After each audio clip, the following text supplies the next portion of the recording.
At 7:23 a.m. on June 8, 1944, Private Marcus Webb crouched behind a pile of discarded engine blocks near the airfield outside Messina, Sicily, watching a German Kübelwagen Jeep accelerate toward the American fuel depot at approximately 20 miles per hour. He had no explosives, no anti-tank weapons, no support from command, just a collection of ammunition casings, a corroded propane canister, and some bundled scrap metal that his sergeant had explicitly ordered him to throw into the ravine for disposal. In the next 45 seconds, that improvised device, made from battlefield trash, would cripple a critical German reconnaissance mission and earn Webb a reputation as either a genius or a court-martial case. The official Army Ordnance Manual listed 14 approved methods for creating improvised obstacles and denial measures. Webb's wasn't one of them. His commanding officer had already warned him twice about unauthorized field modifications that constitute reckless endangerment. But when you're watching supply trucks get ambushed because intelligence can't get accurate German patrol routes, regulations feel like a luxury. Webb steadied his hands. The Sicilian heat shimmered off the tarmac. He could hear the Kübelwagen's engine whining through the gears, the driver pushing hard, probably trying to reach the fuel depot before dawn patrols became active. The device trembled slightly in his hands, a mass of welded scrap that shouldn't have worked, but just might. Marcus Webb grew up in Detroit, Michigan, in a neighborhood built around the automotive industry. His father worked at a Chrysler plant, spent his shifts welding chassis and chassis components. His mother managed a small salvage yard where scrap metal was sorted, weighed, and repurposed. Webb spent his childhood in that yard, learning which metals could be fused, which combinations created structural integrity, and how to recognize potential in things everyone else called garbage. By age 16, he was working part-time, separating aluminum from steel, learning to identify metals by sound and weight. The work taught him to see connections, to understand how different materials could be combined to create something functional. A rusted hinge plus a steel cable plus careful welding could become a hoist. A bent frame plus some angle iron could become a support structure. Nothing was truly worthless if you knew how to use it. He enlisted in March 1943, right after his 20th birthday. The recruiter promised training, rank advancement possibilities, and steady work. Webb got 6 weeks of basic training, an M1 rifle, and orders to report to an ordnance unit in North Africa. By the time he reached Sicily in April 1944, he'd learned that armies generate trash on a scale he'd never imagined. Every airfield had mountains of it, damaged equipment beyond repair, ammunition casings, shattered vehicle components, scrap metal that piled up faster than supply officers could manage. The American position at Messina was secure, but German reconnaissance was relentless. Light vehicles probed the perimeter constantly, identifying supply locations, mapping defensive positions, calling in coordinated attacks. The pattern was predictable. A jeep or light truck would appear, spend 10 to 15 minutes observing, and then disappear. Within hours, German Stuka dive bombers or artillery would hammer whatever the reconnaissance had found. The problem was that American anti-reconnaissance tactics relied on having dedicated resources, anti-aircraft guns, patrol vehicles, mobile infantry units. The Messina airfield had none of those in sufficient numbers. High Command wanted the base defended, but ammunition and personnel were being redirected for the planned invasion of mainland Italy. So the reconnaissance problem persisted. In late May, German observers had identified the main fuel depot. Within 24 hours, a German airstrike had destroyed 3 fuel trucks and damaged the storage facility. 12 American soldiers had been killed. The attack should never have succeeded if someone had denied the Germans accurate targeting information. That's when Webb started thinking about the trash pile. By early June, the accumulation behind the ordnance yard had grown to approximately 40 tons. Engine blocks from damaged B-17s, twisted metal framework, corroded ammunition containers, cracked diesel tanks. Most of it had been flagged for disposal because it couldn't be salvaged or reused through normal channels. But Webb started seeing it differently. These were components, materials, the beginnings of an idea that had been forming in his mind for weeks. He began experimenting at night when the ordnance yard was empty. Simple combinations at first, welding 2 engine blocks together, testing the strength of joined metal plates, building small structures just to understand how different materials could support weight and force. His sergeant, Thomas Riley, caught him during one of these unauthorized experiments on June 3rd. Riley was an old-school Army man, 38 years old, from Philadelphia. He'd served in the First World War and knew that the military had rules for reasons. When he found Webb welding scrap metal at 11 p.m. without authorization, his first instinct was to report him. Instead, Riley asked him what he was building. Webb explained his theory. The German reconnaissance vehicles followed predictable routes to reach the observation points they favored. Most of those routes passed near the ordnance yard. What if something had been blocking that route? Not a barricade, that would be obvious, but something positioned naturally, something that looked like it belonged in the trash landscape, an obstacle made from scrap that appeared accidental. Riley listened. Then he asked a dangerous question. Could you make it explode? Webb said he could. Riley went quiet for a long time. Then he said, "Show me what you've got in mind." Over the next 3 days, Webb designed what he called the trash matrix. The core was a welded structure of engine blocks and reinforced metal framework. Inside this frame, he positioned the propane canister at a precise angle, rigged with a triggering mechanism using ammunition casings filled with small arms explosive that he carefully extracted from damaged munitions. The entire structure was covered with oil-stained metal sheets and debris, making it appear to be nothing more than accumulated junk that had been piled in a certain location for weeks. The device was placed 200 yards off the main reconnaissance route, positioned so that a vehicle attempting to navigate around a partially blocked section of road would encounter it. If struck at sufficient speed, the impact mechanism would trigger the propane ignition. Not a massive explosion, the propane canister wasn't large enough for that, but enough to disable a light vehicle. It was unauthorized. It violated ordnance regulations. It used ammunition in a way that wasn't approved, and if it failed, or if someone investigated too closely, Webb would face a court-martial. He positioned the device on the night of June 7th, with Riley standing watch. They used the darkness and the routine nighttime movements of the base to mask their activity. By 2 a.m., the trash matrix was in place, camouflaged with additional scrap metal and positioned to look like part of the natural debris field surrounding the ordnance yard. Webb didn't sleep. He stayed in the ordnance yard, maintaining watch, waiting to see if anyone would discover what he'd done. At dawn, the routine was normal. Soldiers moving through, equipment being loaded, planes taxiing, no indication that anyone had noticed the newly positioned obstacle. Then, at 7:23 a.m., Private Johnson spotted the German Kübelwagen accelerating down the route from the northeast. The vehicle was moving fast, clearly pushed by a driver who wanted to complete the reconnaissance quickly. Johnson immediately radioed a warning. Webb, standing near the fuel depot, heard the alert and moved to an observation point.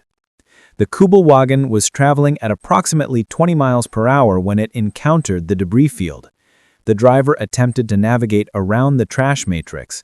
The impact occurred at the left front wheel assembly. The propane canister detonated on contact. The explosion wasn't enormous, but it was sufficient. The front suspension of the Kübelwagen was destroyed. The vehicle flipped onto its side, metal crashing and screeching across the tarmac. The driver was thrown clear, landing hard, approximately 40 feet away. The gunner, who was manning a mounted machine gun in the rear, was still trapped in the wreckage when American soldiers rushed to the site. Webb moved quickly. Before anyone could examine the debris closely, he and Riley began systematically removing pieces of the triggering mechanism and the propane canister, anything that would indicate deliberate construction rather than accidental configuration. They worked with careful urgency, extracting the evidence while other soldiers tended to the captured German crew and documented the vehicle damage. Within 15 minutes, the device had been dismantled beyond recognition. All that remained was the welded engine blocks and scattered metal, indistinguishable from the surrounding trash field. Captain Richard Hale arrived within 20 minutes.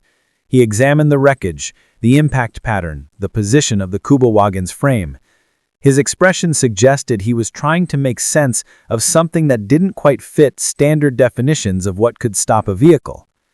"What caused this?" he asked the senior sergeant on scene. "Unknown, sir. The vehicle was attempting to navigate through the debris field, could have hit a hidden obstruction, could have been mechanical failure." Hale walked the impact zone.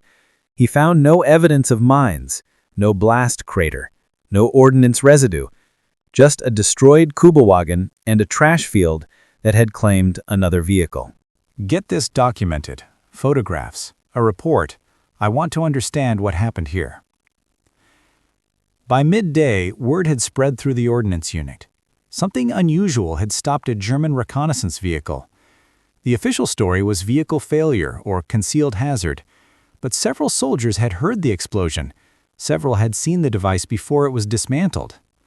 Rumors began forming in the whispered conversations that occur in every military unit after officers leave. Riley found Webb cleaning an engine at 2 p.m. "We need to talk," Riley said quietly. "Not here."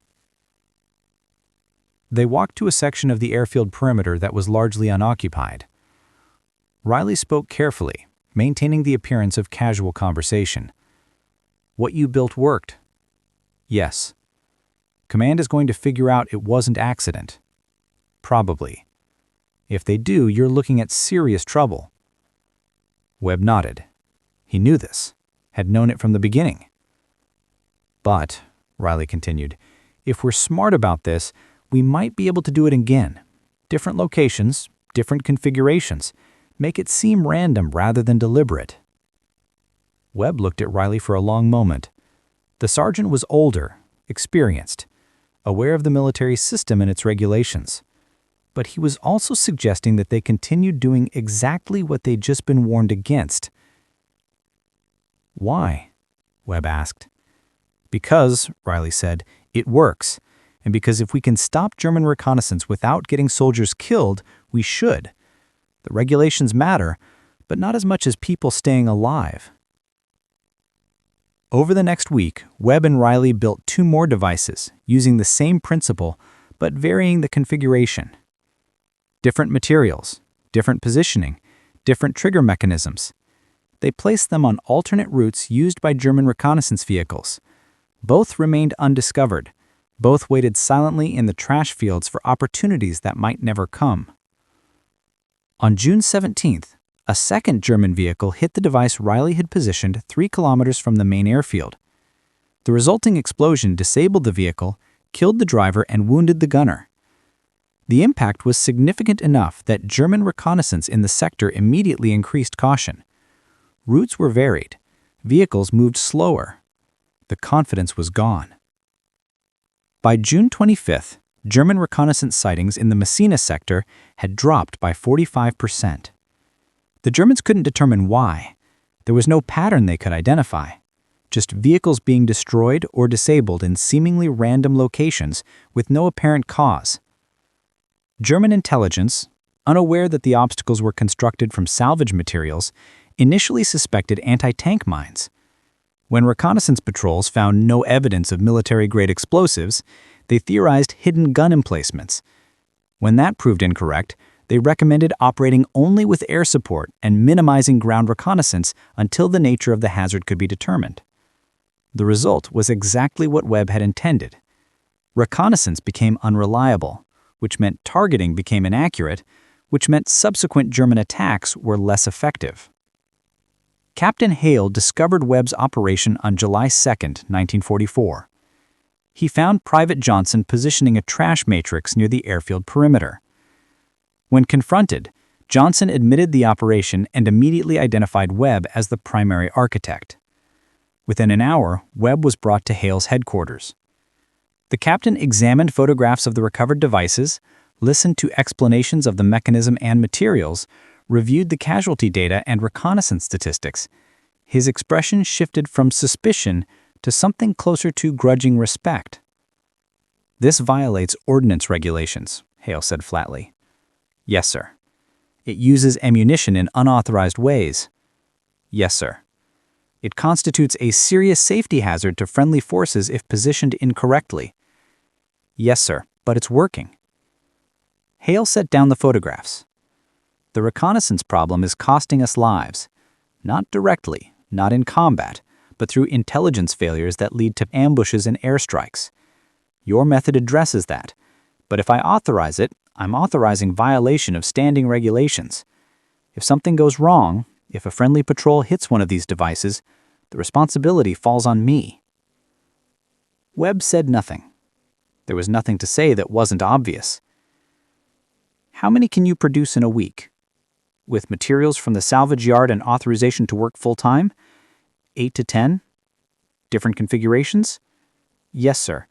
I can vary the trigger mechanisms and materials to make them appear random.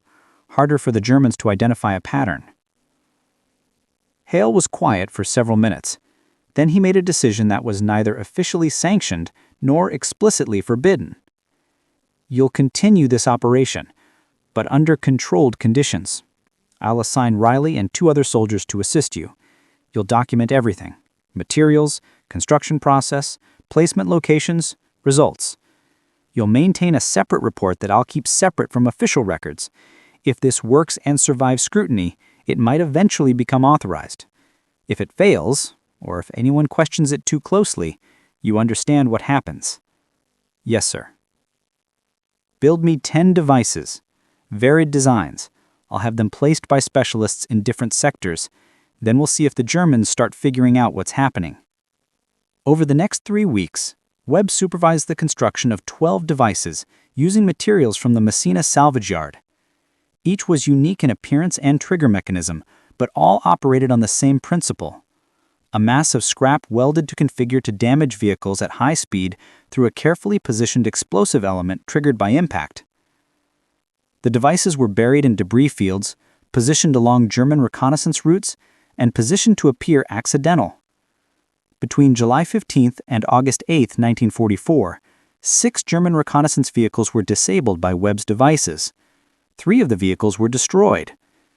The German crew casualties totaled 14 dead and 8 wounded. More importantly, German reconnaissance effectiveness in the region dropped by 60%. Targeting accuracy declined. Artillery strikes became less frequent and less coordinated. German engineers eventually recovered fragments of the devices. They initially suspected mine technology that they didn't recognize. When analysis revealed that the triggers were essentially amateur mechanical systems using standard ammunition components, German intelligence concluded that the Americans were experimenting with improvised anti-vehicle obstacles. Additional caution was ordered. Reconnaissance routes were further altered. Vehicle patrols operated exclusively during daylight hours with air support standing by. The practical effect was exactly what Webb had intended. Reconnaissance became ineffective, which cascaded into reduced German tactical capability. On June 10, 1944, Webb was called to division headquarters. He reported in his dress uniform, which had been issued to him clean but was already appeared worn from the Sicilian heat and dust. Colonel James Mitchell, the division commander, met him in a canvas tent that served as the command post. Mitchell was a career officer, 48 years old, from Virginia. He'd served in the First World War and understood both the value of innovation and the danger of encouraging behavior that violated regulations. "Private Webb," Mitchell said, "I've reviewed Captain Hale's reports on your improvised obstacle operation." "Yes, sir." "The results are impressive. 6 vehicles disabled, significant reduction in German reconnaissance effectiveness, but the method violates Army ordnance standards and ammunition regulations." Webb waited. He'd heard this before. However, Mitchell continued, the method works with materials we have in abundance, salvage and scrap. It requires minimal training to replicate, and it addresses a tactical problem that our approved methods haven't solved. So here's what I'm going to do. I'm going to assign you to a training detail. You'll teach other soldiers how to construct and position these devices. We're calling it Advanced Salvage Obstacle Methodology in the paperwork. Different divisions are requesting it. Different theaters might need it. You'll spend the next month training engineers and ordnance specialists from 5 different units how to replicate your method. Webb spent August and September 1944 training 73 soldiers from 5 different divisions. He taught them material selection, welding techniques, trigger mechanism configuration, placement methodology, and concealment strategy. He showed them photographs of destroyed German vehicles. He provided casualty statistics.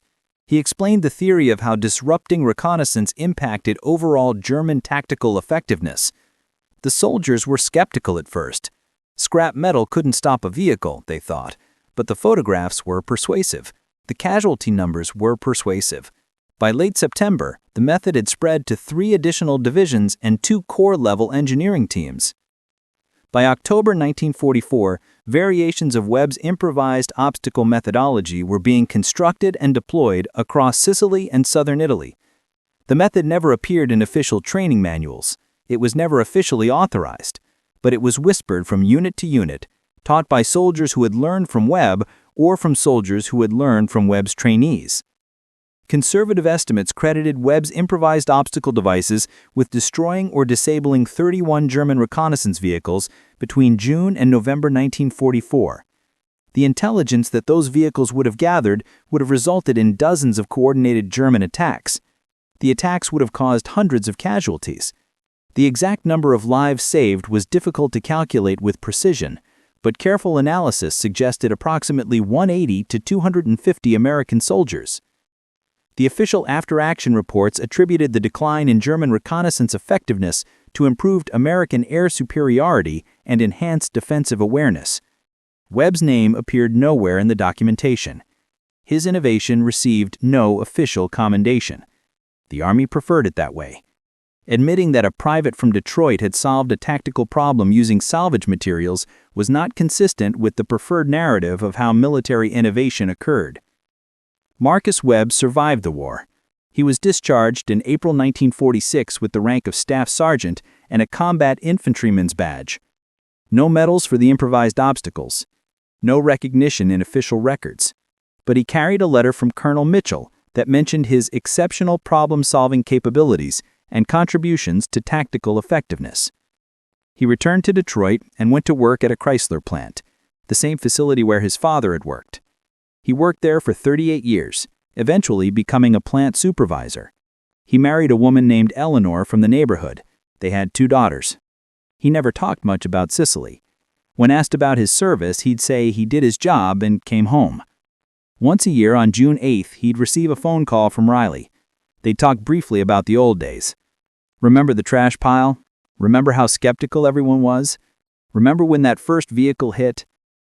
In 1967, a military historian researching German casualties and equipment losses in the Mediterranean theater discovered references to an unusual pattern of vehicle losses in the Sicily sector during summer 1944. The losses were concentrated around specific locations and didn't match standard anti-tank warfare patterns. The historian eventually located Webb through military records and interviewed him on the condition that his name not be used in any publication.